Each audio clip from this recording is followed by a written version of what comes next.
Terlalu stabil harga. Jadi beras dari Palu. Pasar Karombasan yang berada di Kelurahan Karombasan, Kecamatan Wanea, adalah yang pertama didatangi wali kota pasca isu beras plastik merebak dan meresahkan masyarakat. Di pasar tersebut, wali kota Manado, Vicky Lementut, mendatangi semua toko beras yang berada di pasar Karombasan. Meskipun tidak menguji beras yang ada, namun kepada seluruh pedagang, wali kota mengingatkan agar tidak menjual beras sintetis.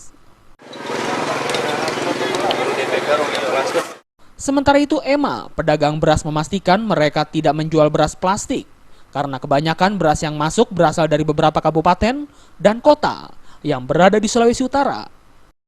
Lalu DP harga 14 1 kilo, 13, 12, 11. Ya. Sekarang 10. Apa pengaruh gara-gara isu beras plastik atau apa? Anak memang turun dulu sebelum beras plastik sebelum ini.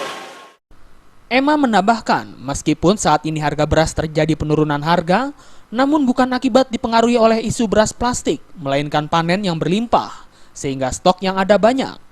Sementara itu, meskipun tidak didapati beras plastik, pemerintah kota Manado tetap akan melakukan sidak terus-menerus sampai benar-benar isu beras plastik hilang. Namun jika ditemukan, maka Pemkot Manado akan menindak pedagang yang menjual beras tersebut. Dari Manado, Sulawesi Utara, Rusdiam Syahdin melaporkan.